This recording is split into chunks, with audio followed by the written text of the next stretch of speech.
the unknown,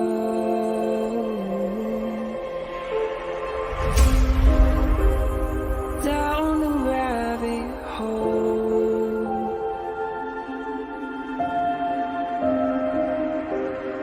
where it stops, no one knows. We're going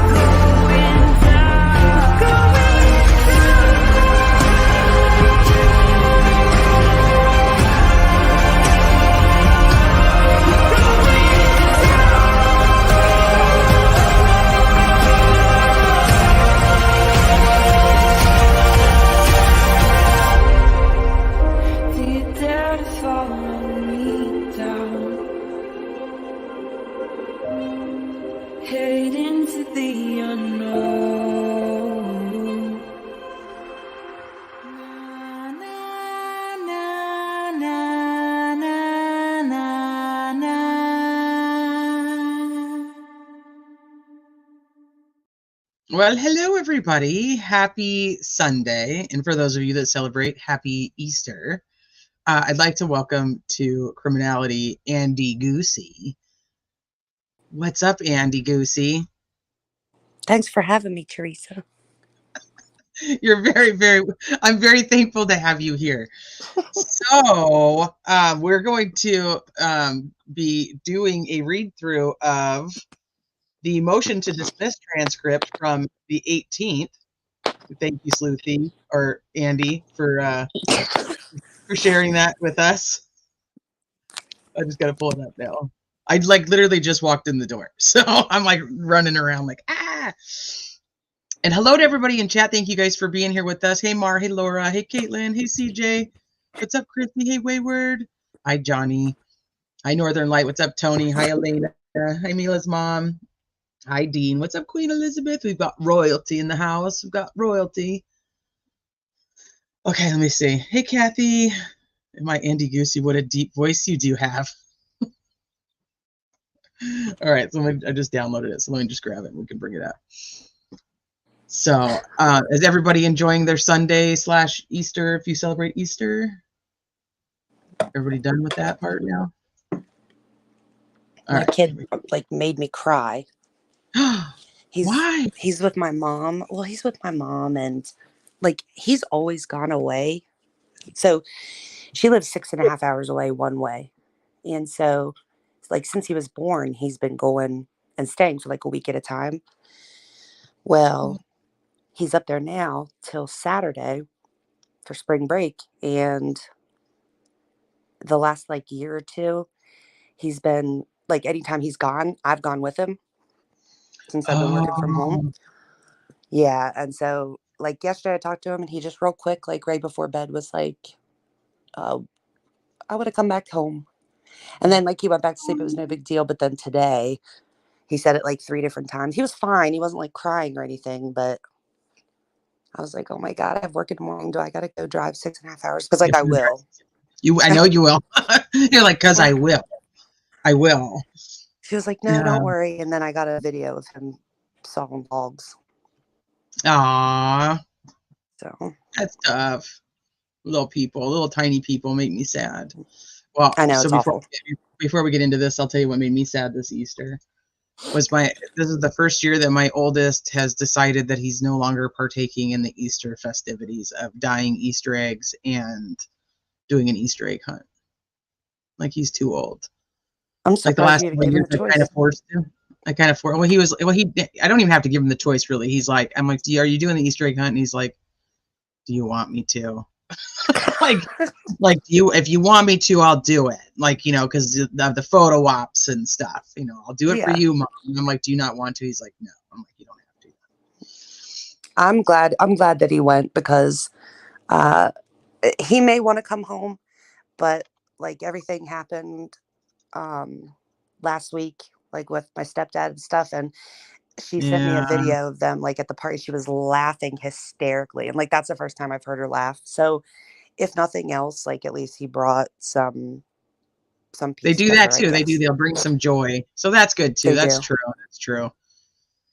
All right. Let's see. So hi, sweet dude. Andy, you had me at Goosey. You had me at Goosey. I snapped the dragon. Hi, Veronica. Hugging you. Oh, Veronica says she's hugging you, Sleepy. Thanks, Veronica. I So ignored everybody. I'll be Like, I honest. pretended like As it. soon as I popped in here and I saw Andrew Baldwin's face, I was a little taken back at first, even though I knew that's what was happening. I was like, what the hell? Who? What? I was like, if I put Andy Baldwin, Lord knows, like we might get struck or something. Oh yeah, don't do that. Yeah, people will be like, oh my gosh, now they're impersonating the Yeah, attorney. the defense, they want to be them so bad. Okay, so I put the offer out to some of my wrenches, and if anybody else, I know it's Easter, so it's kind of tough, but if anybody is interested in coming on and playing Diener. the role of Diener, the prosecutor, or Judge Goal, there are not very many lines in here, but if you're interested, just holler at me and I'll give you the link. There's no. Oh, I forgot about CJ. Yeah, he's in here. CJ, If you you're want gonna to be come up? Gull though, you gotta give it all the Gull though. Yeah, and we need a Goal and we need a Diener. You can be Grey And we're Gooch and be Goal, a Grey Gooch Goal. A Grey Gooch they're Goal. basically the same. They're basically the same. But I don't know if you said I can't even remember. But did you tell them that we're going to break it up? I There's a haven't said lot that yet. here, man. So it is. It's even more so than and it's interesting now that we have it to actually read through. And I have not finished reading it. I made it to about page 40 because I was at my in-laws for Easter. So I had to stop to go eat dinner, and then I had to stop for the Easter egg hunt. So I haven't even made it the whole way through. But it is. I think I made it. I wasn't even done with clicks. So I was at about page 40. And there's so much, and now it makes sense how we were getting certain pieces from different people when you were compiling the list. Mm-hmm. So I'm like, oh, let's go through it. So yeah, any takers on coming up to? No one wants to be Judge Goal. Anybody want to come up and be Judge Goal and read her lines, or anybody want to come up and be Stacy Diener? CJ can't do it. He was so in character. I don't even know if that was yesterday or day before. Yeah, He he fell over. flew out of his chair. Yeah. So he says his back hurts. Veronica says I can play Goal tomorrow.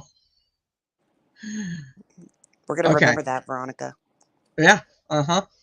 I'm writing it down. To it. So our goal tonight, because it's late for Andy Goosey, and Andy's on the other time zone, and has to work tomorrow. So our goal tonight is to at least make it through Click for Click's testimony, and then tomorrow we'll finish, and we can go through Amber Holders and when Mullen is called back to the stand.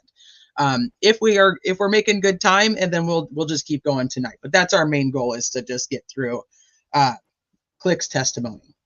I was listening to Bob's, and I just feel like there's so many places that there's things that need to be discussed, that it just seems more reasonable to break it up.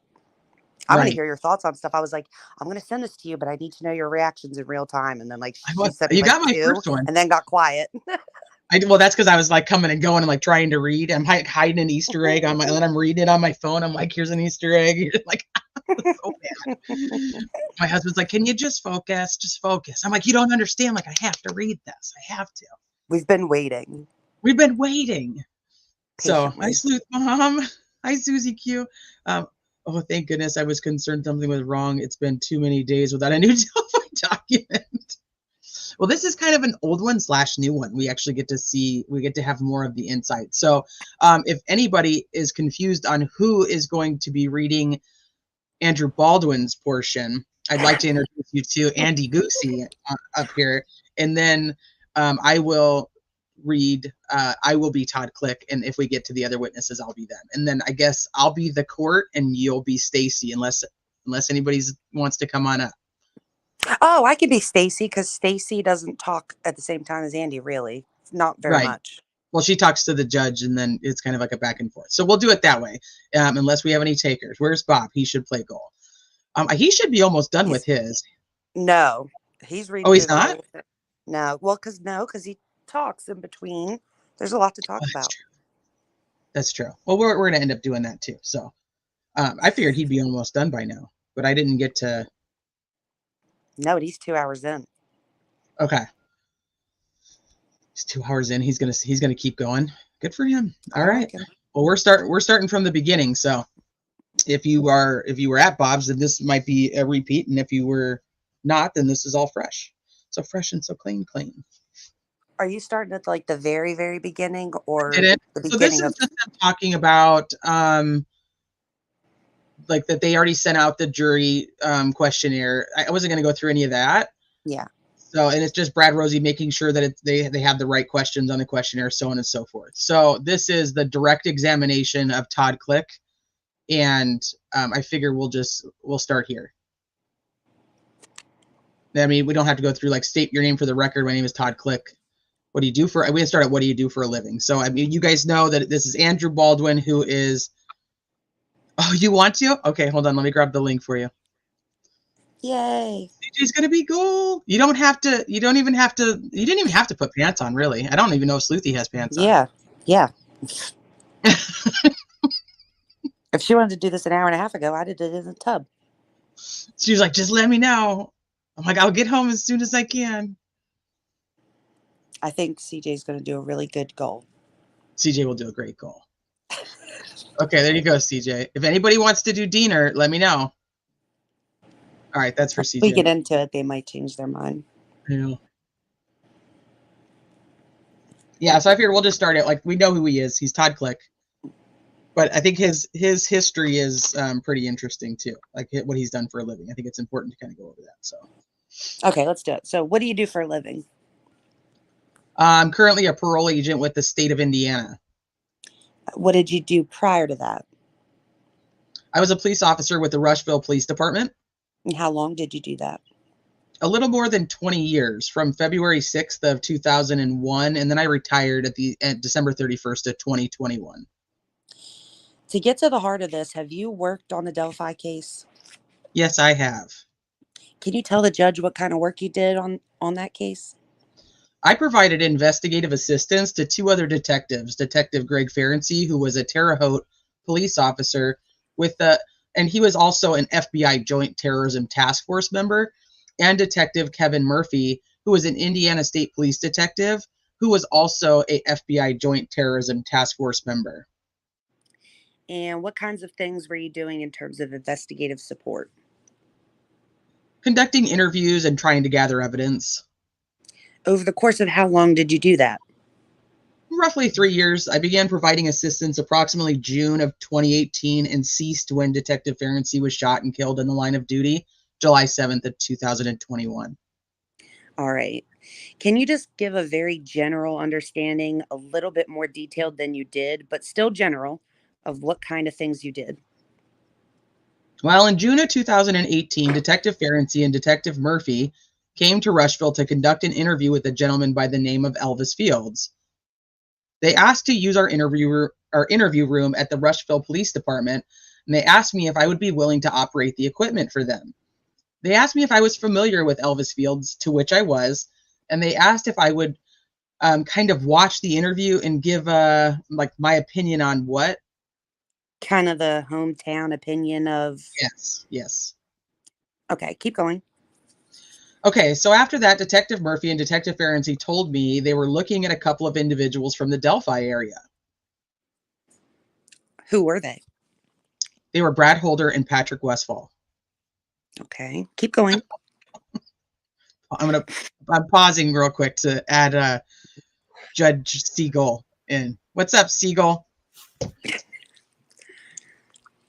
Oh, she doesn't say hello to people. Oh, that's right. Sorry, Siegel. She's one of those you say good morning to, and they just look at you. Yeah. Do I need to? Yeah, she's probably just giving us the goal eye right now. Okay. So yeah, they were Brad Holder and Patrick Westfall. Okay, keep going. They asked me if I could help maybe try and find a tie between Elvis Fields and Mr. Holder and Mr. Westfall. Okay, so that was one of your kind of things that you did in the course of the investigation? That is correct. Were you able to find any ties between Elvis Fields and Brad Holder and Patrick Westfall? Yes, I was. What ties did you find? While reviewing some photographs on Brad Holder's Facebook page, I located a photograph with the approximately 5 individuals. They were all wearing Vinlander t-shirts. And for those who don't know, what is Vinlander? Vinlander is a group that practices Norse and paganism religion, kind of along the Viking culture. Okay, keep going. So in the photos, I identified Brad Holder and Patrick Westfall, and there was a gentleman standing in between the two of them that I immediately recognized to be Johnny Messer. Okay, how do you know Johnny Messer? Well, Johnny Messer is from Rushville, and he'd been arrested numerous times from the Rushville Police Department, so I was very familiar with Johnny. Okay. What else, if anything, did you do following the recognition that Johnny Messer from Rushville was hanging out with these two guys from Delphi named Brad Holder and Patrick Westfall? Okay, so I knew from previous incidents that Johnny Messer's uncle, Billy Messer, used to live with Elvis Fields. Okay, so that's another connection. That is correct. Okay, keep going. So I contacted Detective Ferenczi and Detective Murphy and told them specifically to look at the photo and that the individual standing in between Brad Holder and Patrick Westfall was Johnny Messer, who was an individual from Rushville. Okay. Was there any other, what did you do after that? Okay, so after that, I know that Detective Ferenczi and Detective Murphy came down to Rushville and we had conducted an interview with Johnny Messer. Okay, and then what happened? After conducting that interview, we also conducted an interview with Taylor Hornaday, who was an ex-girlfriend of Johnny Messer's. And did she provide any information that was useful in the investigation? Yes, she did. Okay, keep going. What's next? She was able to provide photographs of Johnny Messer, Patrick Westfall, Brad Holder, several other individuals that the photographs were taken during club meetings or outings that the Finlander group conducted. Okay, and what did you do then? We conducted several other interviews. I had specifically asked Johnny if he had tried to recruit anyone else from the Rushville area to be a part of this Vinlander group, and he denied that he did. Judge, I'm going to object to, now this is Diener, Miss Diener. This Judge, Diener. I'm going to object to him reporting on what Johnny Messer may have told him. Sustained. Johnny Messer's not here to testify. Now we're back to Baldwin. After your interview with Johnny Messer, what then did you do? I conducted several interviews of people that I knew were connected to Johnny Messer, and those individuals told me that Johnny had tried to recruit them into the Vinlander group. Okay, so after you learned that Johnny Messer is recruiting people, then what did you do? We had also, during our interview with Taylor Hornaday, she had given us a cell phone of hers. Well, she had indicated that there was a cell phone of hers that contained recordings of a kidnapping that Johnny was involved in. So we obtained a search warrant to go into that cell phone and conduct a forensic exam to retrieve those recordings. Okay. Was that fruitful? There were recordings of Johnny Messer and another individual kidnapping an individual at gunpoint in the Indianapolis area. What did you do then? At that point, we tried to identify who the victim of that kidnapping was, but we were unsuccessful. Okay, keep going. What was kind of the next big thing that you did on this case? All right, we conducted some other interviews. We had spoken with Joyce Moffett, who is Elvis Field's sister. During that interview, she confirmed that she had heard Elvis make comments about things associated with the crime scene, the murder crime scene of Abby Williams and Liberty German. Okay. What did you do with that information, or what did you do next? The information was given, of course, myself, Detective Murphy, and Detective Ferenczi were aware of that information, and I was told by Detective Ferenczi and Detective Murphy that they were going to try to contact Unified Command to try and obtain a search warrant for the residents of Elvis Fields. Okay. What happened with that? We never heard anything. Unified Command never called and said, yep, tell us what information and we'll try to get that? Hold on a second.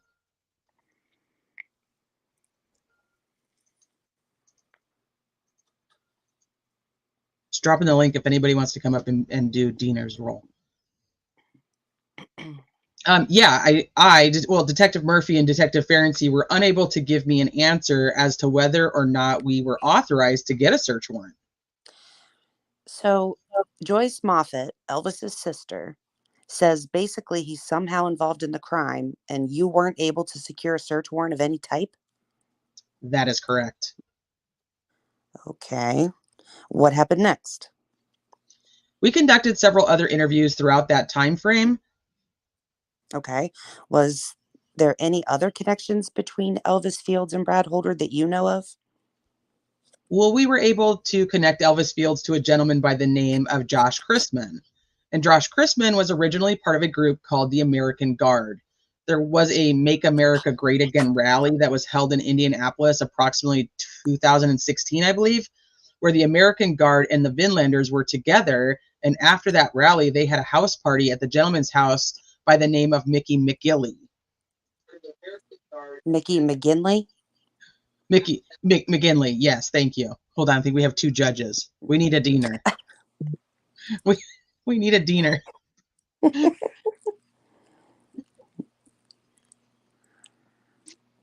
McGinley, yes, thank you. Mr. McGinley was also a Vinlander. He was also friends with a gentleman by the name of Brian James, who was the head of the American Guard. Okay.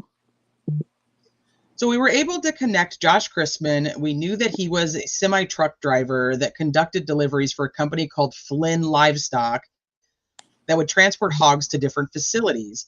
I know that Weichman's pig farm in Delphi and then the Tyson plant in Logansport that they would make deliveries to. Elvis Fields kind of worked under the table at Flynn Livestock, and he would get paid by the drivers to load and unload the semis, and he would periodically ride with the drivers to make the deliveries. So Johnny Messer knew, what's this guy's name? The new guy that you were just talking about? Josh Chrisman. Josh Chrisman. And Josh Chrisman knew Elvis Fields. Yes, that is correct. Okay, so that's another connection. Were there any other connections to Brad Holder between Elvis Fields and Brad Holder? Between Josh Chrisman and Johnny Messer, I don't recall any others. Okay, do you recall if there were any Facebook photos that you had looked at where Brad Holder was following Elvis Fields or vice versa? There were some pictures on Elvis Fields' Facebook page and Brad Holder's Facebook page that were very similar in nature. What do you mean by that? There was pictures of sticks that were placed in different arrangements. I know that there was like a picture of a folding pocket knife that they each had. They each had similar pictures of trees. It was just, the similarities were very odd. Okay, so that could be another connection between Brad Holder and Elvis Fields. We believe so, yes. Did Elvis Fields ever admit to anybody else or say anything else that was suspicious or would show that he might have been involved in these murders? Now we're in the deaner and she says, Judge, I'm going to object. Their motion is... Hold on, we have two deaners. Oh, good. I don't know which deaner's going for it, though. Judge, I'm going to object. Their motion is about a missing audio recording of a Brad Holder interview, and I'm not sure what the connection with Elvis Fields or how this is helpful to us with regard to their motion. How is this relevant to your motion? Judge, Mr. McClellan, in his response to our motion, said that, well, two things.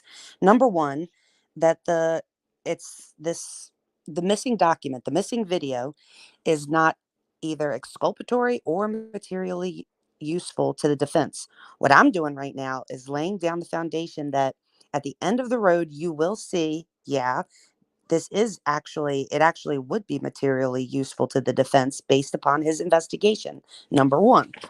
Number two, you will be finding in a moment that, well, Mr. McClellan argued bad faith. You have to prove bad faith.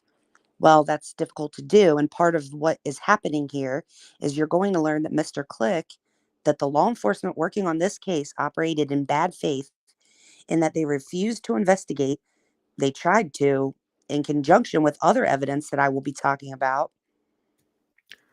Okay, so we're going to get this evidence then. Yes. Is that what you're telling me? Yes. Then let's get to that evidence. Yes. Shall we? I mean, it may not be through this witness, it may be through others. Well, let's get to it then, sir. Okay.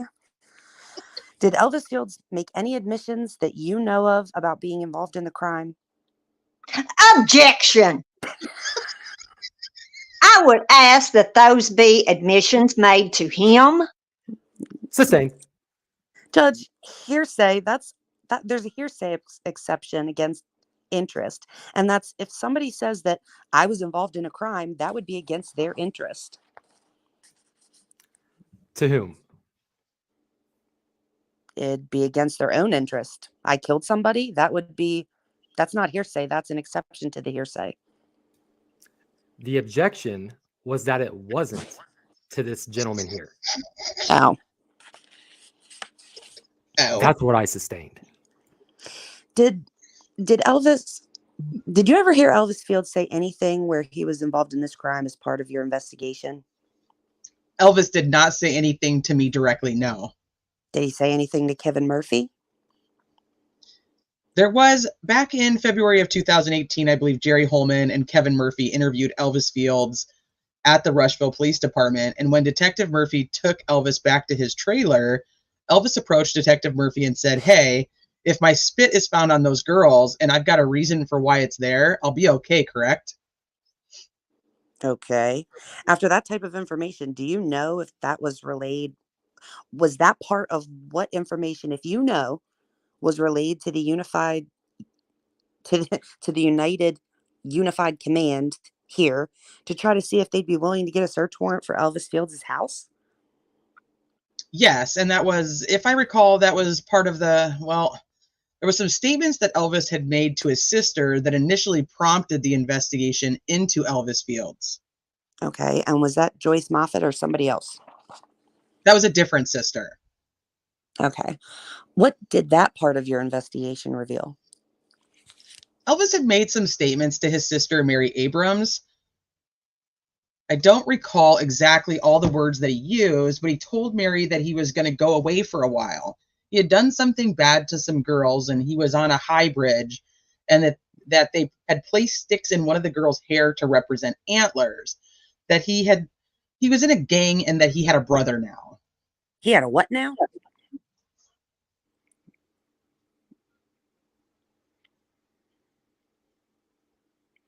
Dana.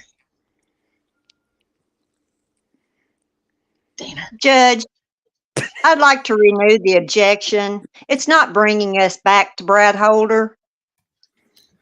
We're kind of wandering far afield here.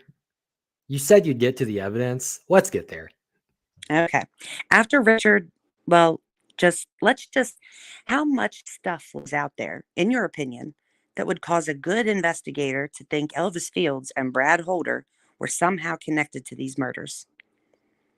It was the belief of Detective Murphy, Detective Ferenczi, and I that there was a strong likelihood that Brad Holder, Patrick Westfall, and Elvis Fields had a strong involvement in the murders of the girls. Okay. So how did this investigation on your end wind down? My investigation came to an end when Detective Ferenczi was shot and killed in the line of duty. And then what happened after that? What did you do then, if anything, on the Delphi case? I did absolutely. Judge, may I object again and be more specific in my objection? We're talking a recording of Brad Holder on February the 17th of 2017. All of this is 6 years later, or is years later. And they have to show how we know that this evidence is exculpatory. In 2017, when the recording goes missing, in order to meet the threshold of material exculpatory, we're not getting there. And it doesn't seem to be going that direction. And it's irrelevant to what was known in 2017 when the recordings went missing. Again, Judge, Mr. McClellan responded to my motion citing case law that says, number one, you have to show that it, as Ms. Diener just said, that it's either exculpatory or the other word was quote, materially useful to the defense. This is all foundational for what now I'm about to get into, which is what happened after he was done, what was done or what wasn't done. Bad faith, very difficult to prove, and that's what we're going to be venturing into that territory. But also, it's going to show that what could have been or would have been on those missing videos would have been certainly useful to the defense, materially useful and or exculpatory, and that's for the court to decide. I'd have to sustain that objection. Did you have a chance? Well, next, what was the next time you did anything on the Delphi case? I did nothing further after Detective Ferenczi was shot and killed. After Richard Allen was arrested, what, if anything, did you do? I eventually contacted a friend of mine who was a former prosecutor and was a criminal defense attorney. Why'd you do that? Well, after Richard Allen was arrested, I was initially kind of shocked and confused. I read the affidavit, the probable cause affidavit for the arrest, and I felt like the investigative information that Detective Ferenczi, Detective Murphy, and I had compiled was more compelling than what was contained within the probable cause affidavit for Richard Allen's arrest. So what did you do based upon that thought? Well, I wasn't sure exactly what to do, so I reached out to a friend of mine who was a former prosecutor and was a defense attorney for advice on what I should do. And what did you do after talking with him?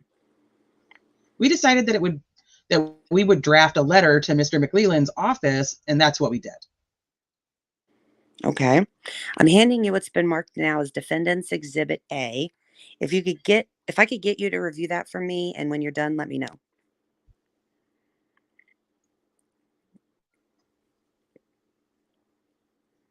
Yes, this is a part of the letter that was submitted to Mr. McLeland's office. Okay. And that was sent by certified mail? Yes, sir, it was. What date? It would have been sent in the mail on April 28th of 2023. Who did you send it to?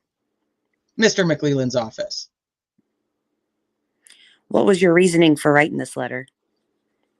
Just to make sure that he was aware of the investigative work that Detective Murphy and Detective Ferenczi and I had conducted. Would you also say well, I'll move to admit Defendant's Exhibit A.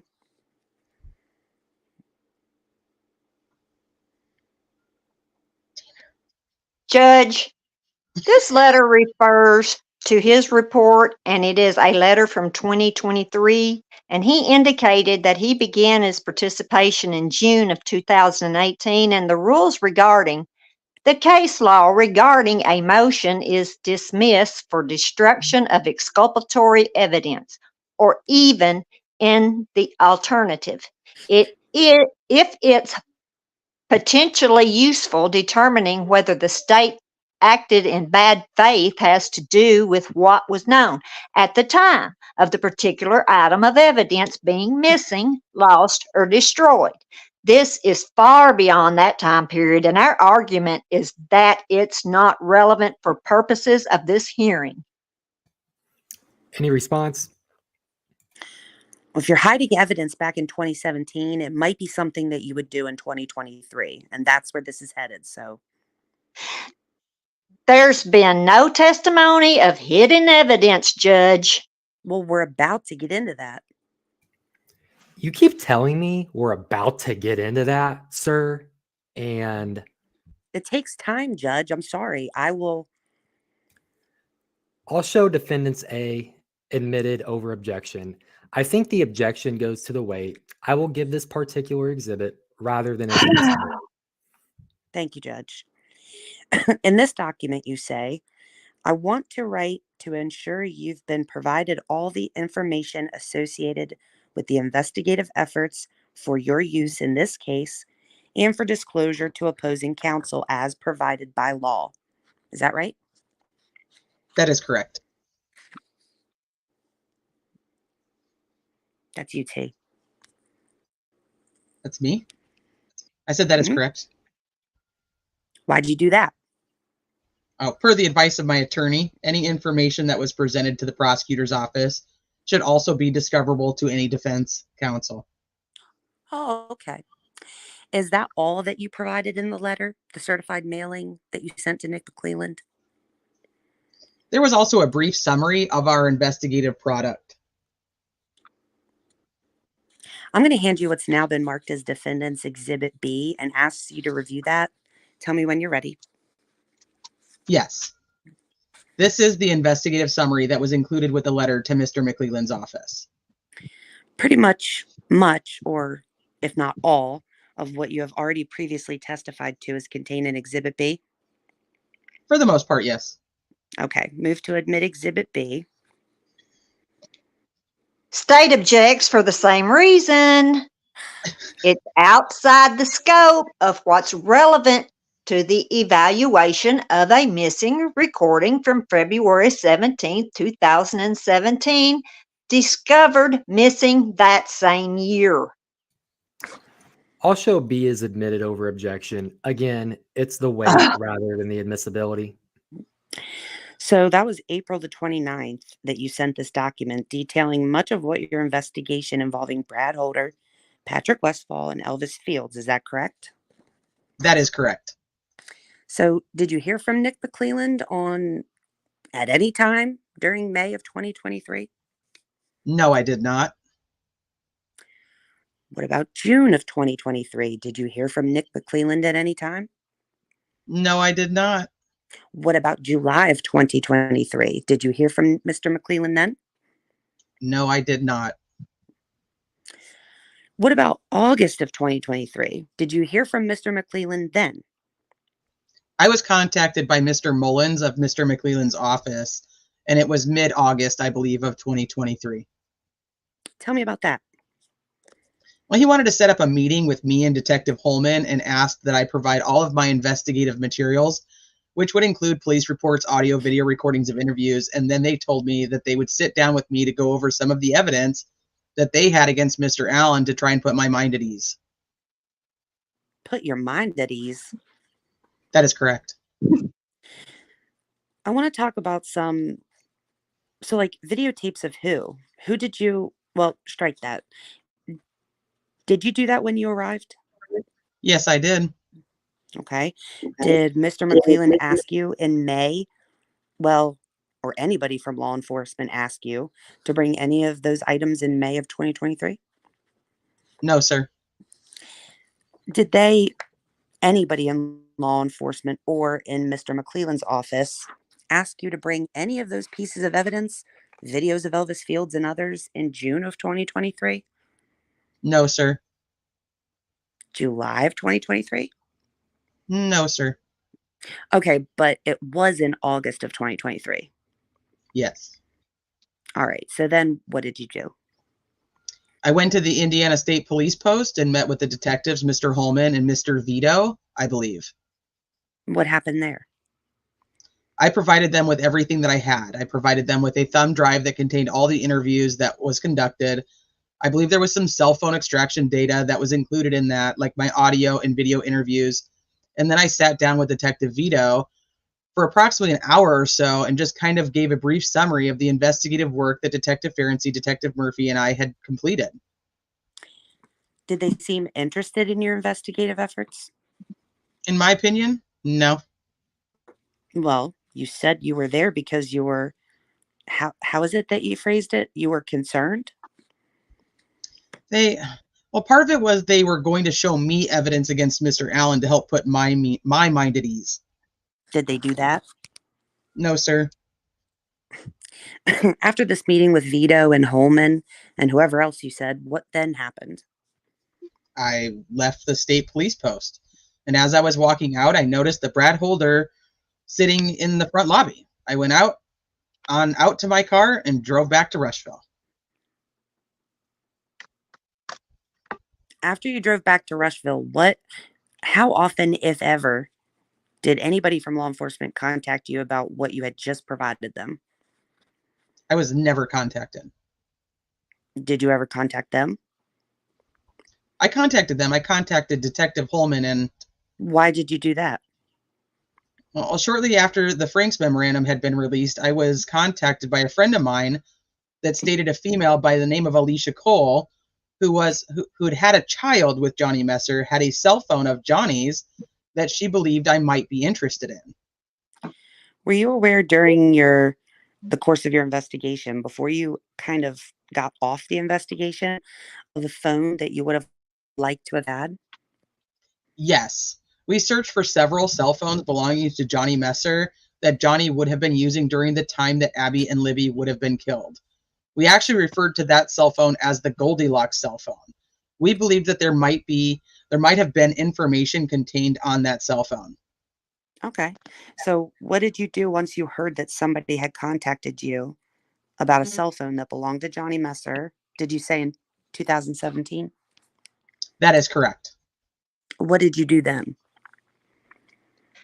Judge, may I renew my objection unless this Johnny Messer cell phone relates somehow to Brad Holder? Yeah, It does. sustained. Did you I don't know where I can go, Judge. I mean, did you contact anyone about this phone to go from the law enforcement side to go pick up this phone with evidence that you thought might be on there from 2017? I contacted Detective Holman. Okay, and what happened? I checked with Alicia Cole. When I spoke with Detective Holman, I explained to him the significance that we felt the cell phone provided. Detective Holman said that he would make arrangements to obtain that cell phone. So I contacted Alicia Cole and told her that a Detective Holman from the state police would be contacting her to retrieve that cell phone. After approximately 2 weeks, I contacted Alicia just to make sure that the cell phone had been recovered by the state police, and it had not been. And then weed happened. And then weed happened. At that time, I contacted Brian Alvey, who is an investigator for your criminal defense team, advised him of the cell phone, and he went and retrieved the cell phone. Are you familiar with Celebrate and how tell the judge what Celebrate is and what you know, how to use it? Celebrate is a program that law enforcement uses to extract data from electronic devices. For a cell phone example, you can recover data that is currently on the cell phone, and you can recover data that has been deleted from the cell phone. Okay. Have you had a chance to look at the results of a phone dump from 2023? I briefly looked at it, yes. Okay. I want to hand you what's marked as Defendant's Exhibit C, or should be. Are you familiar with this thumb drive? Yes, I am. Okay. What is it? This is the thumb drive that contains the extracted data from Patrick Westfall's cell phone. How much data was on there in terms of the dates? From what date to what date? There wasn't... Judge, may I interrupt with a preliminary question? Yes. Did you already testify as to where the Westfall phone dump came from? That's you, T. No, I did not testify to that. I would object on foundation. Foundation.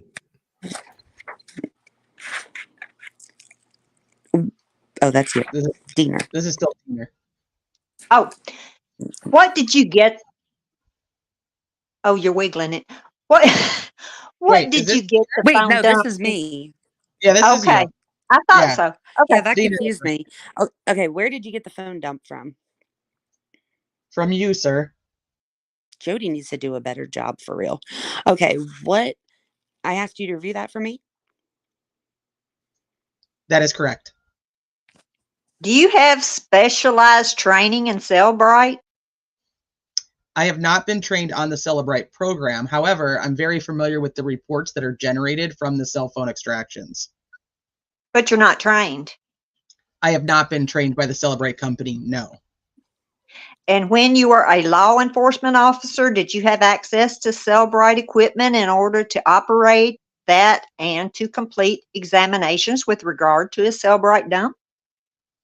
When I was a detective, I was an investigator for the Indiana State Police Crimes Against Children's Task Force.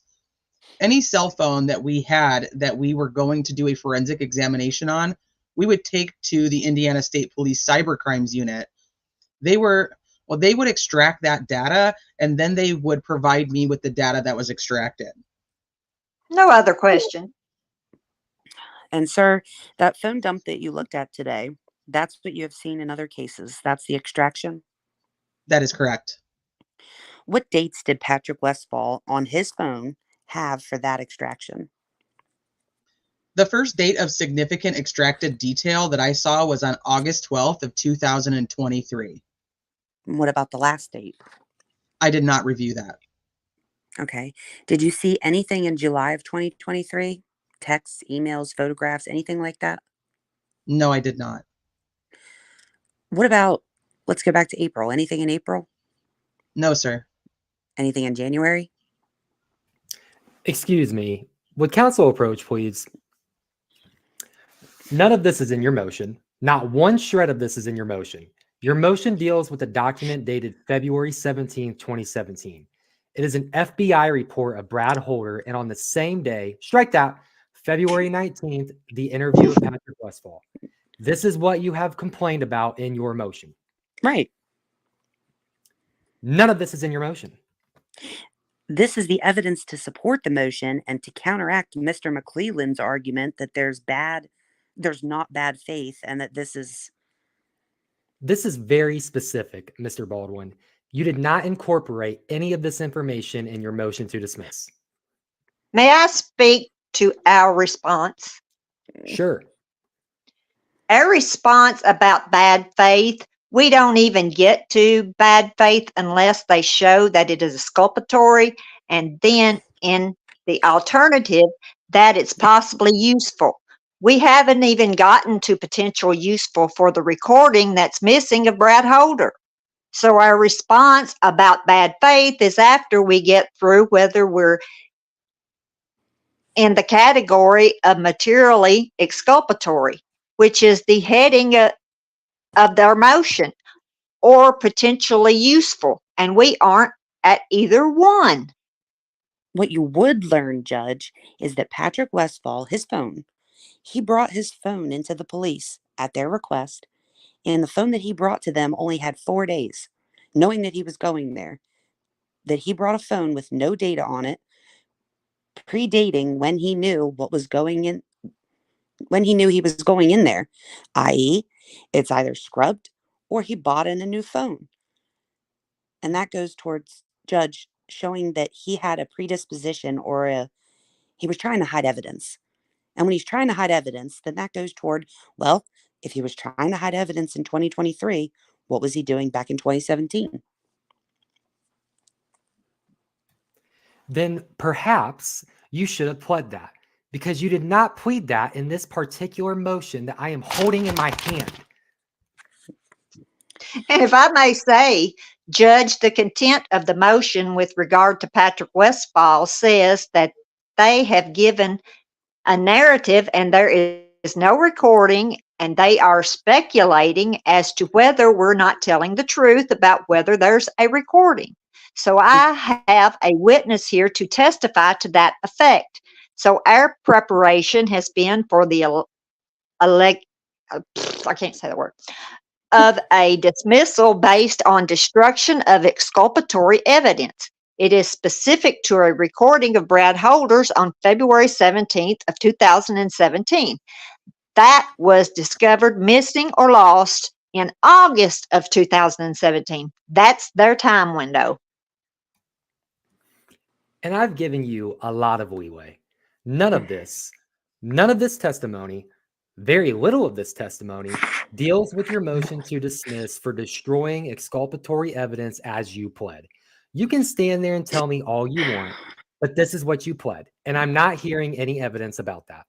In order to win on that, we don't have to plead everything that's going to happen in a trial. I mean, No, but you do in a motion to dismiss. You have to put the other party on notice, which you did, and they filed a particularized response to it. well, if you're not going to allow me to do it, I can do an offer to prove, and we can move this hearing along a little bit more quickly. You can do an offer to prove. That's fine. Yes. As it relates to Patrick Westfall and his phone. The missing As it relates to to Brad Holder. what you have in your pleading. Brad Holder is the missing interview. That's what's destroyed. Well, Patrick Westfall, too. No, he does not have a recording. This is about a lost recording. You've been given the narrative of past Patrick Westfall. There is no recording. That's the point. You're alleging. That's the point. There's not a recording. Oh, Like Attorney says, James Luttrell steps up and says that's not destruction of evidence. Your dismissal is based on destruction of evidence. yeah. All right. So let's get to that. Okay. And if you want to do an offer to proof, do an offer to prove. I'll do an offer to prove. All right. Let's move on to Brad Holder. You said you saw Brad Holder outside the interview room, correct? When you left? I saw him in the lobby of the state police post. What kind of questions would you expect state police to have been asking Brad Holder in an interview as an investigator? Objection, Judge. Speculation. Sustained. I'm handing you what's been going to be marked as Defendant's Exhibit D. Can you identify that for me, please? Yes, this is a thumb drive that contains the audio recording of an interview conducted with Brad Holder. And did you get a chance to review that? Yes, I did. Move to admit Defendant's Exhibit D. I have a couple more questions, Judge. Mr. Click,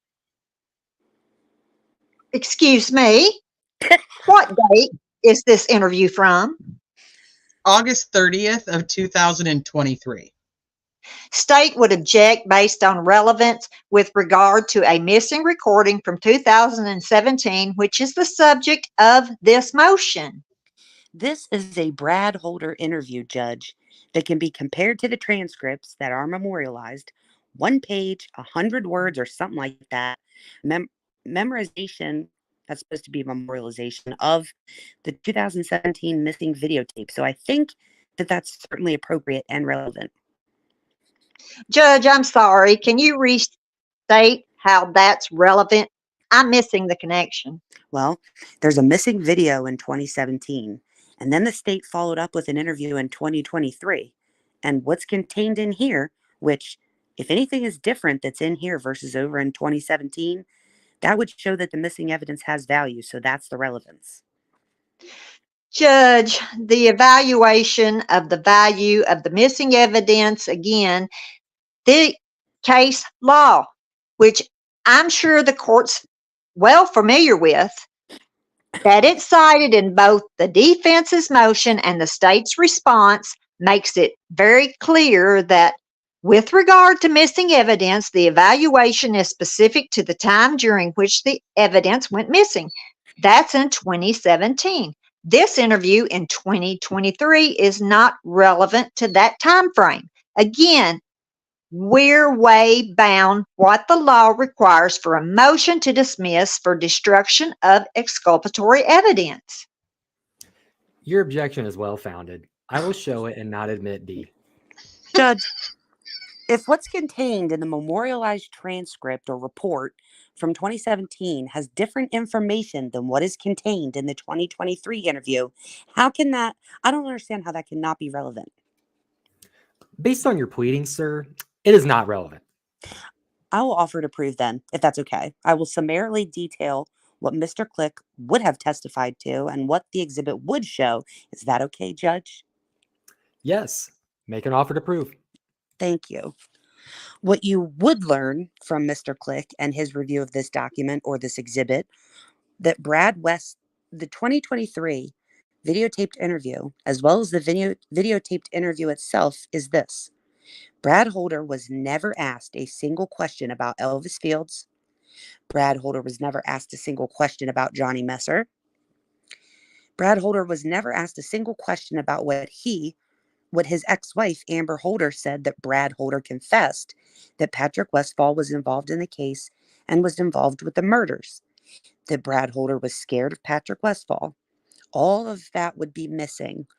Also, you would find out that in the 2023 interview, Brad Holder claims that he met Abby one time, but in 2017 memorialized paper, he never met her. All of that. Judge, I renew my objection. The statements made, I can't see it.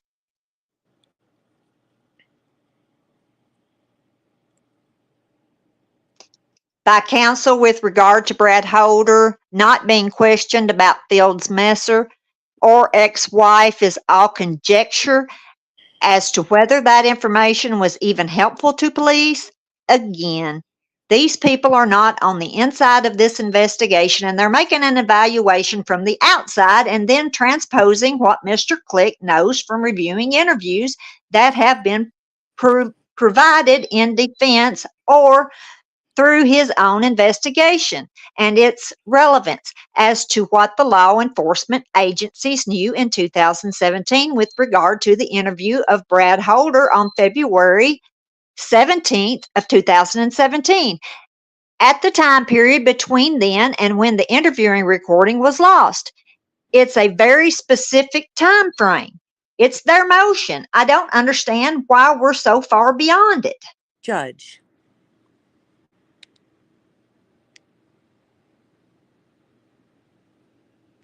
But I'd appreciate your consideration. part of the evidence is also we did not receive any of those videos for 10 months after they were owed us. 3 months, almost 4 months after Mr. McClelland and his office was provided this documentation from Mr. Click, telling him we have all this evidence of other suspects. I think it's all relevant, but I'll move on. Please do. Actually, that's all the questions I have. Any cross? Mr. Click, do I go on and talk now? Yep, that's you. Mr. Click, in 2023, you were no longer with law enforcement, That is correct. and you wrote a letter to the prosecutor about this investigation that you knew had been going on since 2017, That is correct. and you actually participated in it at the request of, you described it being Ferenczi and Murphy. Is that correct? That is correct.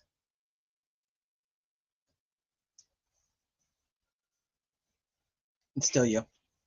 And so if you prepared investigative materials and collected evidence, and they were your connection to this investigation, why would they not have been given all the information so that it was forwarded on to the unified command? They were provided with everything that was completed. Why didn't you do that? No, I did provide them with that information. You gave it to Ferenczi and Murphy. Ferenczi and Murphy, yes. Okay. So as long as Ferenczi and Murphy passed it along, because you guys were all working together, there'd be no reason to think they didn't have it, correct? That is correct.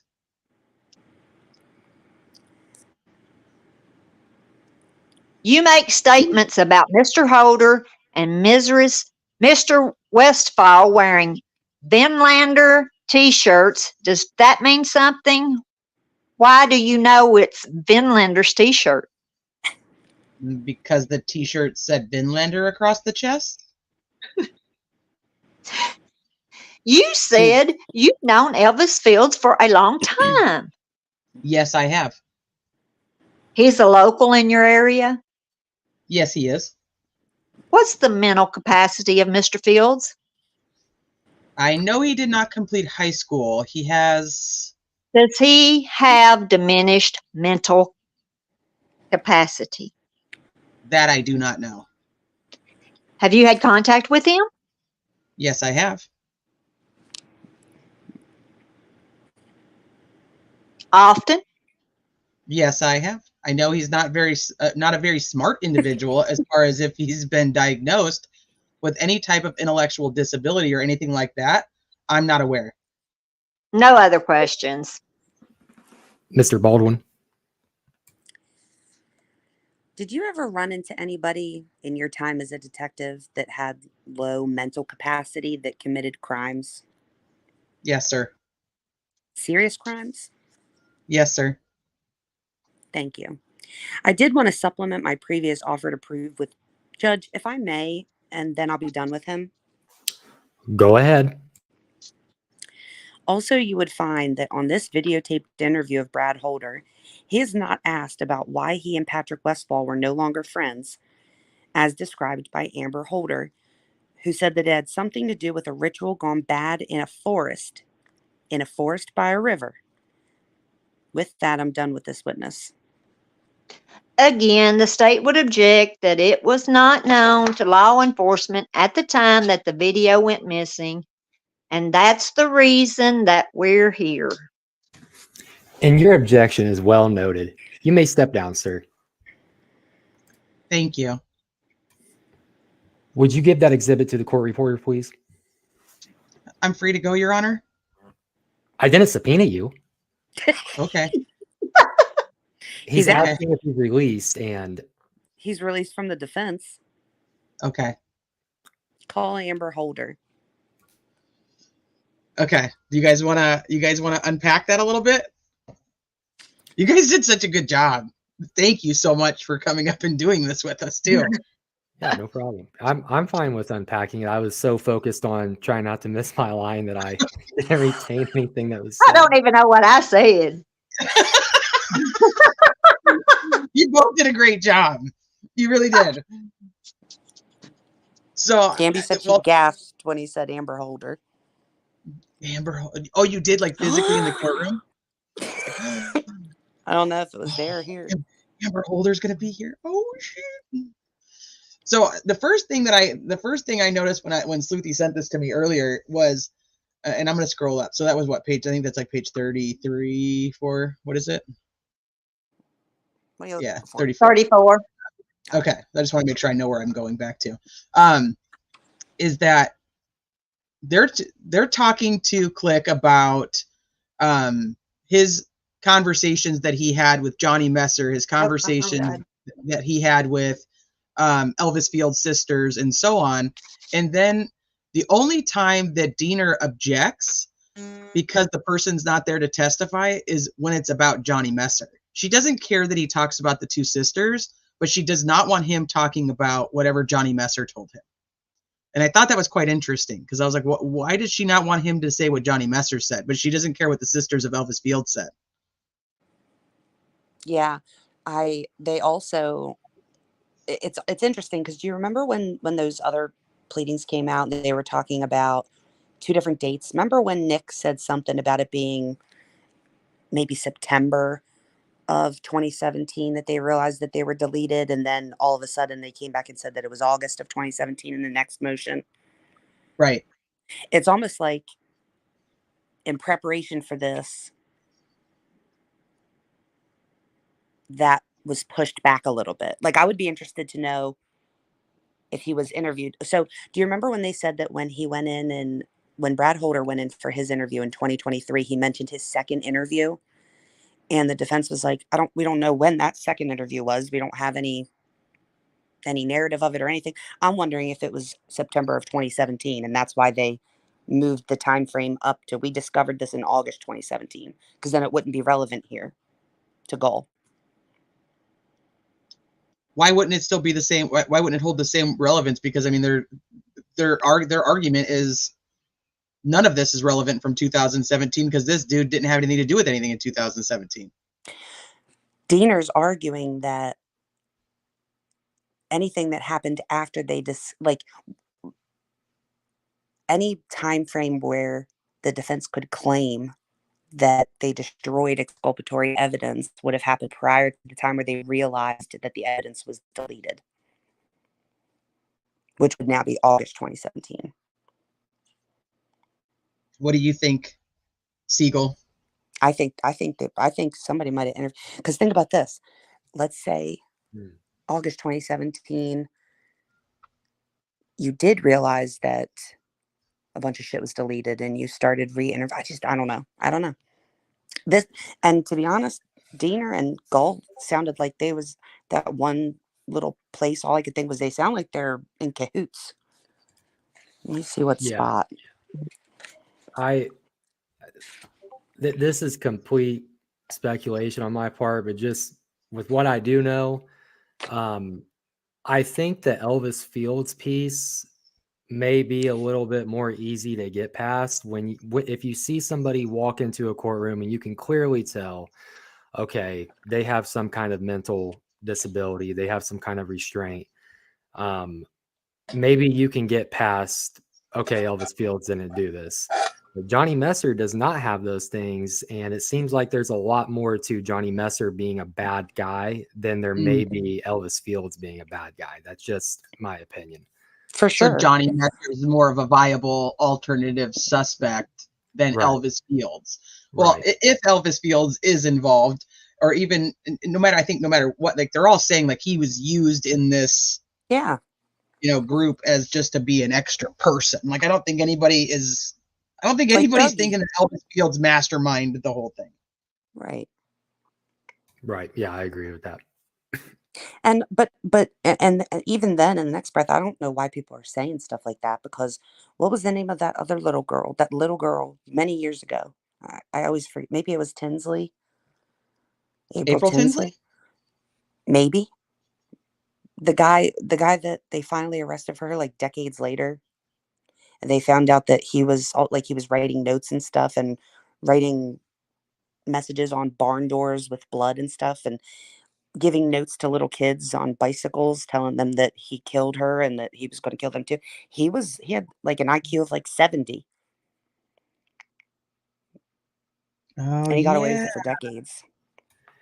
Yeah, I definitely, not dismissing him having a part in it. I think there are some individuals that are like, there's going to be some individuals that are going to be like, this guy couldn't have done this, even though I would disagree with that. I mean, to me, it's not about his, like we read the question, what's his mental capacity or something of that nature. It's not so much as, can the guy do calculus? To me, it's, can the guy overpower two children? I think that's the more important question. Hey, can this guy lift 150 pounds? Maybe, I don't know. Maybe not, but I think he would possibly. I don't know that I've like really heard him talk for a while, but I wonder if he would seem less threatening, like in terms of, okay, so we got like big scary Johnny Messer, tree size of a tree, Patrick Westfall, who's going to approach these girls where they're not going to be scared. You know what I mean? Right. Yeah, I definitely agree with you on that. So not DB Cooper's saying in chat like that he thinks it was a bad move to put Click on the stand before trial. What do you guys think? I think in a sense, sort of, but I also think that there's a lot, like, essentially he didn't really say much beyond what was put in the Franks memo, and I think probably there's a general consensus that stuff was safe. Like, I think there's way more than just, I mean, you got to think they have they have Johnny Messer's other phone. They got it and reviewed it first. I think they have a lot of information. You corrected me, not to put him on the stand, but just not to subpoena him, like that he came willingly. Well, I think it's tough because I think the whole thing is, I mean, it's a motion to dismiss the charges. And at this point, Nick McClelland can also dismiss the charges. So to kind of give them like, hey, this is a little peek into what our defense is and the type of people that we have as witnesses coming with us, you better be prepared or you better drop the charges. I don't know. I feel like it's kind of like we're not coming in light. We're coming in with like everything we got. Yeah. Yeah. And I was going to say, I just looking at the chat, him saying, not DB Cooper saying it could allude to possibly making it look like, he's working with the defense. He's buddy with Brad and Andy. And there's people out there with this case that are going to think, I mean, Jesus Christ could get up on the stand and testify, and there's still going to be people that are like, hey, they're best friends with the defense just because of how polarizing this case is. But I think the defense has had been backed into a corner so much that it's like they almost do have to reveal their entire hand to get anything when it comes to what they're asking for. Otherwise, it's like, no, you guys are crazy, and this is all mumbo jumbo. Yeah. I think there's also like major concern. I feel like the vibe that I get is the more that they learn, I think the more concern above and beyond Richard Allen. I think they're concerned about violent people seemingly being ignored by police, even when they have videotapes of them committing crimes. Yeah, I would definitely agree with that. So can we And talk that- about the phones? How many phones there are? Many. There's a lot of phones. There's the phone that Taylor gave them of hers with the recording of Johnny Messer involved in a kidnapping. Mm-hmm. Then there's the phone of Johnny Messer's that Taylor Hornaday gives them that has a bunch of photos and stuff from all these events. And then there's the Goldilocks phone. And one which- of those is not the Goldilocks phone, but one of the other two is the Wiener one. But then there's another one. So there's Yeah, a that's video the of Wiener Wiener, one. then there's a video of somebody else they couldn't identify. Yeah, the Wiener one is the Taylor Hornaday phone. That's So where this they're man just goes kidnapping. around kidnapping people Right. and And then recording it. there's something else on this Goldilocks phone that Mm-hmm. they don't really, that Baldwin isn't able to actually get into, but he wants to talk about it, and then that's objected and sustained. And then they bring up the fact that Patrick Westfall comes in for an interview in August. And he talks about this interview when he goes on Sleuth Intuition. He talks about that he went in there, took a lie detector test, gave him his phone, gave him DNA, Mm-hmm. And now we find out that the phone he gives him only has 4 days worth of data. Mm-hmm. Where's the rest of Patrick Westfall's info? Did he literally just happen to get a new phone right before his interview? I doubt it. Yeah, that is definitely suspicious in my opinion. And It was after the depositions. So if he was being alerted in some way, like, Mm-hmm. oh, we just had these depositions and now I know that they're digging into you, like now we're going to have to bring you in, he would be alerted to then either get rid of the phone, get a new phone, or wipe it clean. Yeah. And when it comes to the phones, it's like, they have these phones and they have these, the Wiener video, they have the phone calls that were mentioned in the Frank's memo about wanting to pay money to kidnap someone to either injure or kill them. You have in the Frank's memo, Johnny Messer allegedly bragging about shooting someone at his apartment. Mm-hmm. Then you go back to Elvis Fields, these statements he made to his sister.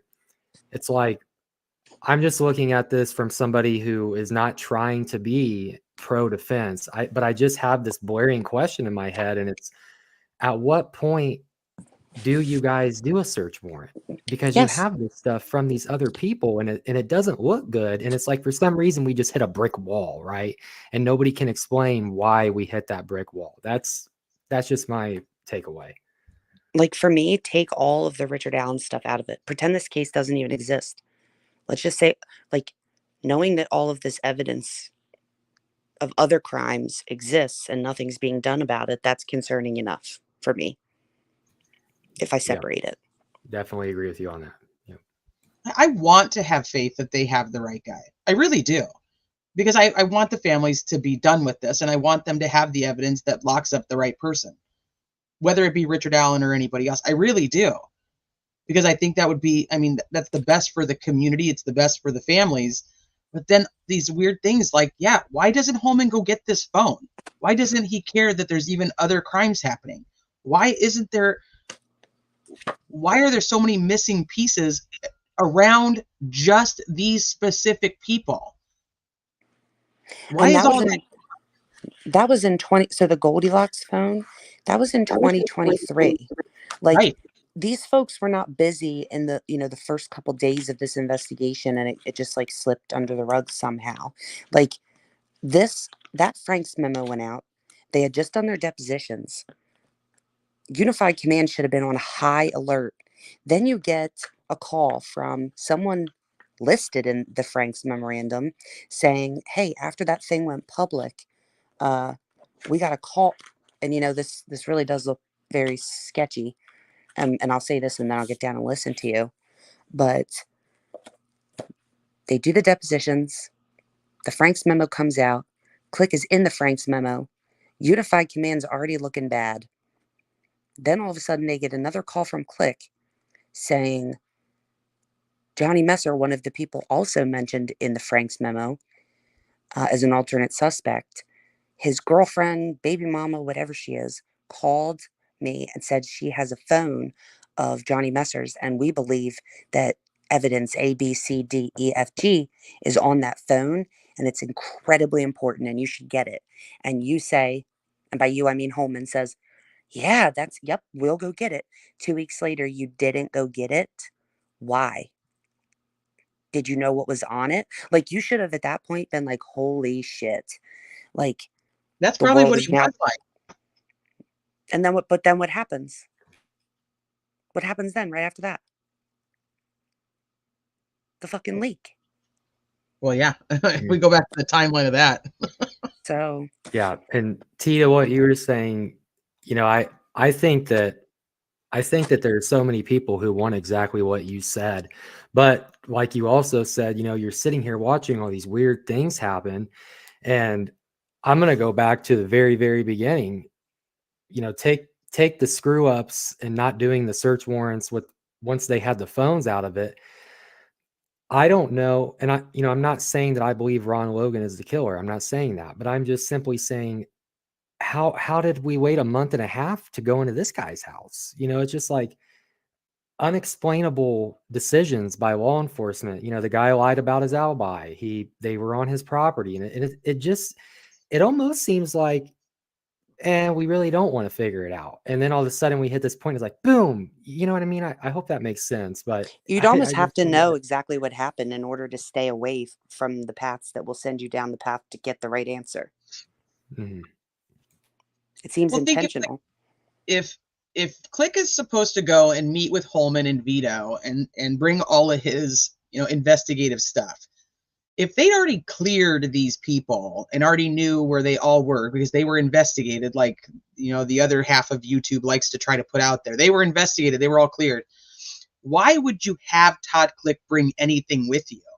Why wouldn't you just be telling him, hey, look, Elvis's alibi, this is where he is. Westfall's alibi, this is where he is. We've already cleared them based on, look, here's the video of Brad Holder at work that day. Why, instead of like them saying, okay, we'll give you information about Richard Allen on why, we think he's the right guy, why wouldn't you just show him how you actually cleared these people that he investigated for 3 years? Well, That just seems easier to me. Like, no, here, look, sorry, Click, I don't know why Murphy and Ferenczi just continued to let you go down this path. Look, this is when we cleared them. This is how we cleared them. Because they didn't. There was nothing to show. The last thing for Elvis Fields was basically a note saying they lied. They were not at the hospital in Muncie. His phone data doesn't say that, and he was never there. So where the fuck was he? Like, that's literally it. Ended with Elvis's lawyer being told that if he doesn't take a polygraph, they ain't gonna be able to rule him out. He turns around, hangs up the phone, and writes, "No more leads required." That's how they were clearing folks. So Yeah, guy you can says say that not they taking a have polygraph. alibis, but these alibis weren't looked at. So how alibied were they? Well, then how are they cleared? They weren't. That's the problem. Yeah, that's exactly, Sluti, what you sent me, what you just said there yesterday. It's like we keep, anytime that I mention anybody that's not Richard Allen, I get told, well, they were cleared. Well, it doesn't look like they were. And it just makes you wonder, when these guys got to work in the morning in 2017 and 2018, all the way up to 2022, right? Like, what was their game plan? I remember when I was in the military, that's how we did it. Like, we'd get to work in the morning, we got told, okay, here's what we're knocking out today.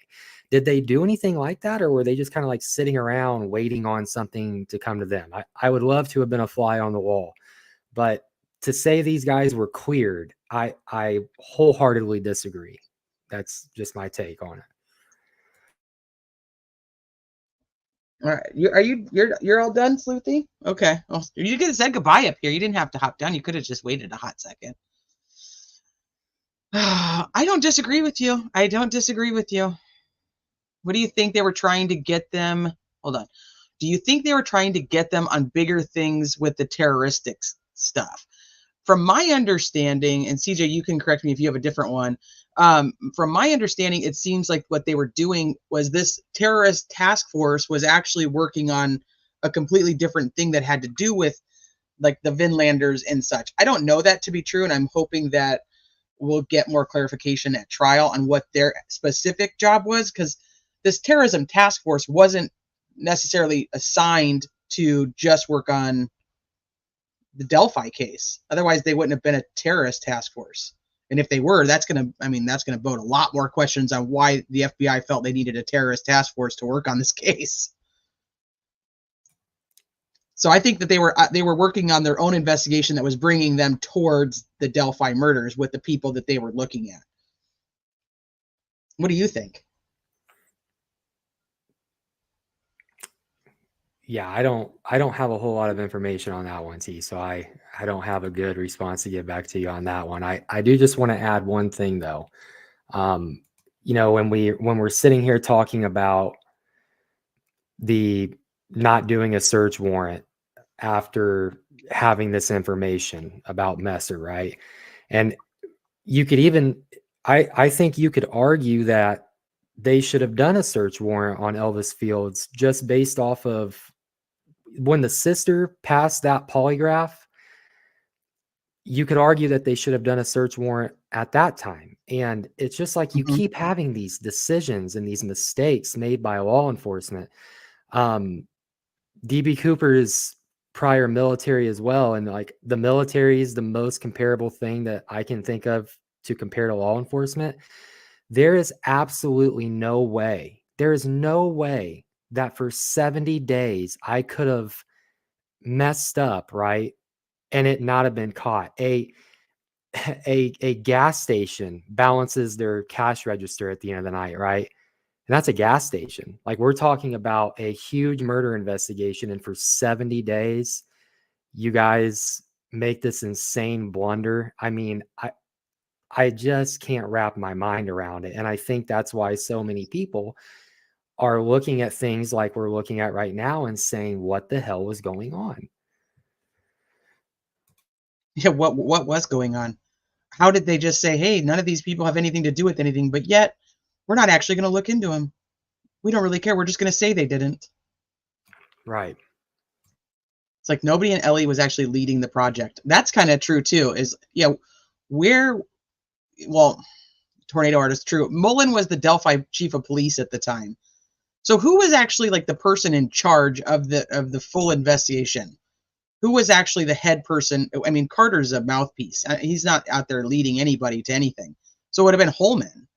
And from my understanding, does anybody have a different understanding than that?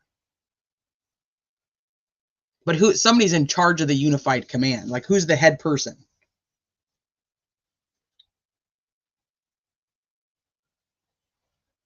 The FBI sees themselves as a force multiplier. They love task force. They set them up so local law enforcement can use all the FBI resources on their state investigations.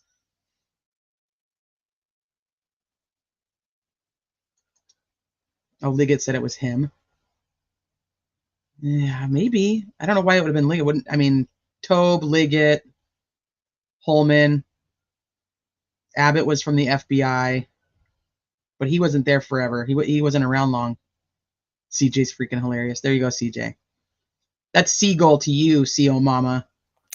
Thank you. You guys all did a good job. You guys really did. All right. Do you have any? I'm going to wrap it up for tonight because I know it's already late for everybody. Do you have any other thoughts, opinions on Click's testimony or what we got from that or what we can foresee happening? I just think that it might be a wild ride come trial. I know might it's be. Not. You're funny. Oh yeah, it's gonna be. It's not unheard of for a law enforcement officer to talk maybe negatively about another law enforcement officer, but in this case, with so many eyeballs on it, the fact that he went out and he got counsel and he's doing these things, I don't know. It might, some bombshells are probably going to get dropped, and I hope to God that doesn't happen. I hope what you said happens. I hope we all say, hey, this is Richard Allen. It's done. It's over. We can move on. But I just keep getting pointed in a direction to think that that's not what's going to happen.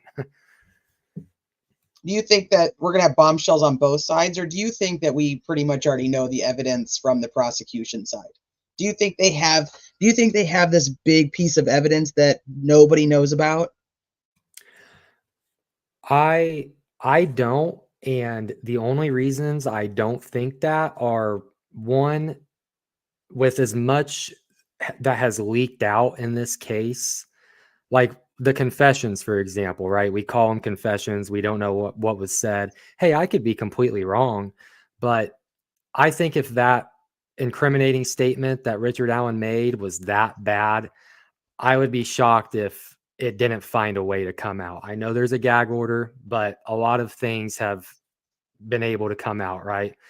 I would be shocked. I also look at the fact that the trial is only 2 weeks long. I think if this were going to be a lot more than what we already know, I think it would have been scheduled for more than 2 weeks. And lastly, with the money that's being asked for in this fundraiser, I think that the amount requested for the fundraiser would have been higher if they really needed to go get this great expert to overcome this damning piece of evidence. So that's just me trying to read between the lines on a couple of things, but I do not believe there's a big smoking gun that's going to come out on the state's side. I mean, we don't see even the stuff that we know that they're asking for when it comes to the experts is all based on evidence that the public knows. We know Correct. about the alleged admissions, and from what I keep my understanding of it is, it's like not even a confession. It's more like it's a my fault. It's a my fault this happened. I don't know what that means. I don't know if that's even the truth of what it is, but if it's something like that, that's going to be tough. I don't know how they're going to use that. And how would if he's out there just admitting it, do you really think the defense is just like, yeah, he's being coerced? I don't know. Yeah, it's going to be interesting to see, obviously what he said. It's going to be interesting to see how the defense tries to counter that. But one of the things that I've said is, let's look at the statements that Elvis Fields made to his sister, and let's compare it with what comes out that Richard Allen said. And then let's see which one looks worse. If the one that Elvis Fields said looks worse, then how much weight do you give that statement that Richard Allen made? That's true. I mean, he's admitting to things that were at the scene. He's admitting to sticks, which we know they're sticks, even if they don't look like antlers or horns. He's admitting that he put sticks on them long before anybody knows that there's sticks on them. He's admitting, or he's trying to give away his blue jacket to his sister. He's saying that he now has this brotherhood of people that he's with. He's saying he was at the bridge and that he did something to 2 girls. Right. And I will say for this Vinlanders group,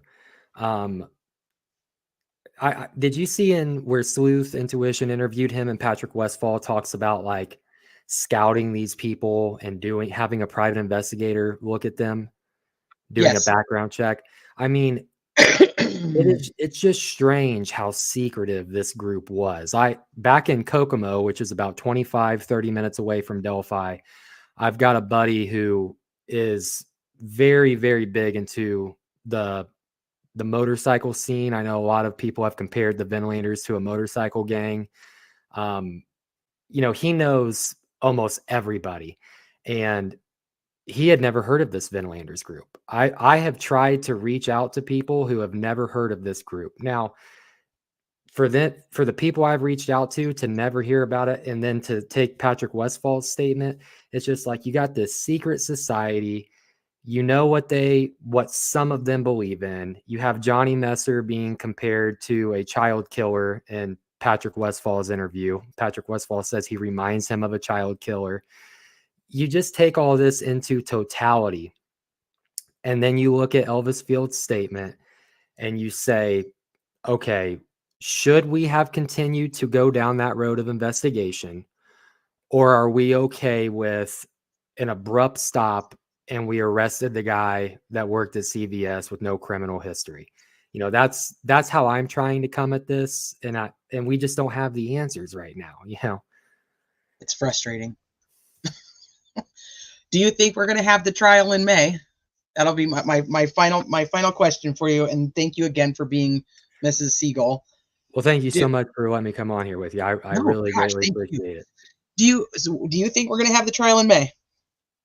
I think that we are going to have the trial in May. I do think that there is a very slim possibility that it gets pushed off because they're still trying to secure funding for an expert. But I do think that there's genuine concern from the defense team that Richard Allen may not make it to a trial. Let's say if it gets pushed out another 4 months, 6 months, whatever it may be.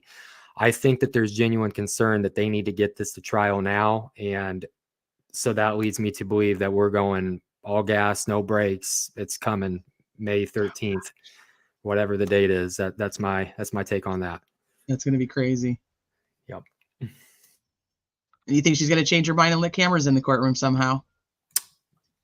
After what happened, the fiasco for the contempt hearing, and I do think that given how crazy this Delphi community can be sometimes, I mean, hell, you've got people threatening violence against people. I do think that there is a legit concern for safety on the part of the court staff. So I still think that cameras should come in, but do I think they are going to come in after, having to remove people and things of that nature? No, I don't think they're coming in. 42 days, Sleuthie said. 42 days till trial. That's what the countdown is. It's going to be a wild ride. Yeah, it's going to go by fast, though. Yes. All right. Well, thank you, and thank you to everybody for participating, and thank you guys for coming over and listening to us over here at Criminality. It was fun. I mean, it was an interesting, fun read through. So make sure that you guys, if you guys aren't, is it on the case or in the case? What is it? I don't just know CJ. What's the full name of his channel? Did somebody drop the link? If not, I'm going to make sure I drop it, and I'll also add it in the description too. Like I said, I just go with CJ, but I'll grab it really quick so that I can make sure that I have it for you guys. Make sure you guys sub up over there. It's Delphi with a laugh on the side.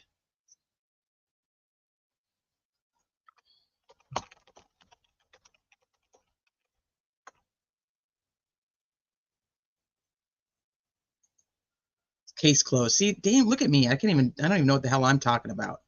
Case closed. He's been going live pretty regularly too, so it keeps us entertained. I will be live tomorrow. We will go over the rest of this and anything that happens to happen tomorrow. Anything that happens to come out tomorrow. But we're going to go over the rest of this document no matter what. So we'll set up a time to do that mañana. And I'm going to try to go to the trial hopefully the last week. This is my plan. I was putting off buying a plane ticket simply because one of my daughter's gymnastics competitions, her state competition, is the weekend of June 1st and 2nd. And they won't tell us what day she's competing yet. So I don't know if she competes on the 1st or the 2nd. So I don't know if I can stay. And I'd hate for them to actually go through the trial and go through the 31st, and I have to fly home on the 31st. So my goal is to go out there the last week, though. Do you have to sign up or just show up to the courthouse? As of right now, it's just a show up to the courthouse. I'm hoping that she puts something in place, either like a lottery or a, if there's 30 seats in the courtroom, she can just say, hey, you have to put in that you want to be in the next day by 7 p.m. and then by 8 p.m. you'll know if you're in or not, so that you don't just show up to the courthouse. That's my hope.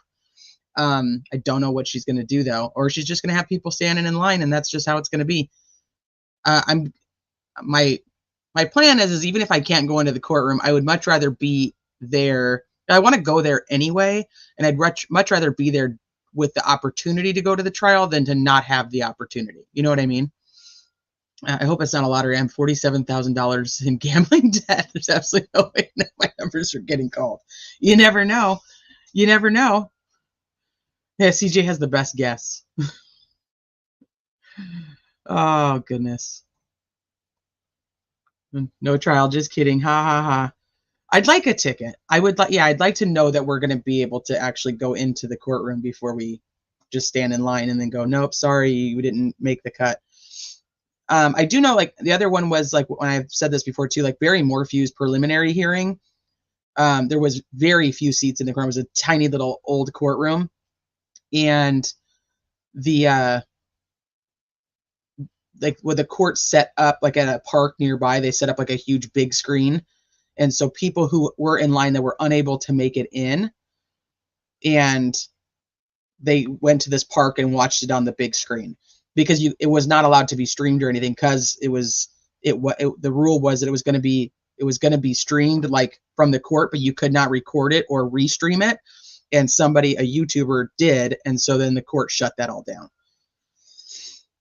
Hunting Evil's going to go live. Are you going to go live, Hunting Evil? Yes.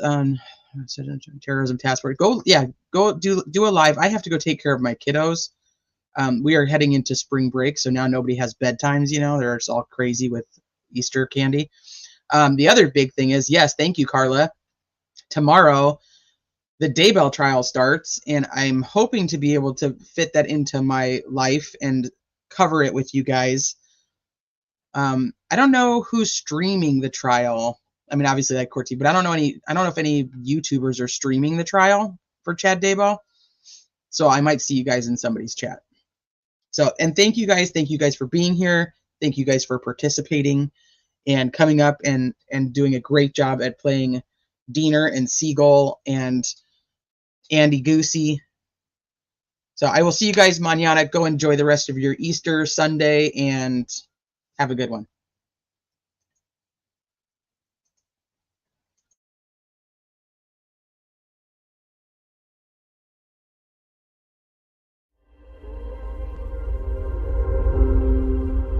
Do you dare to follow me down? Head into the unknown.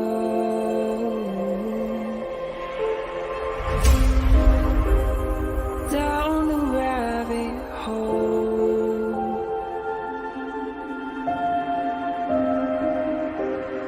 Where it stops, no one knows. We're going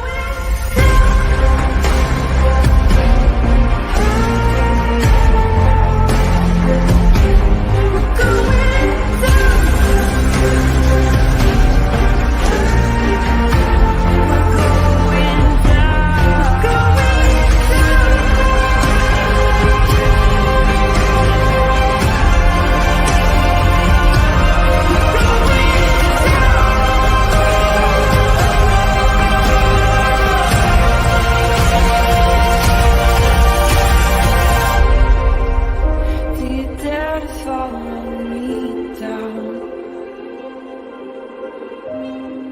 Head into the unknown.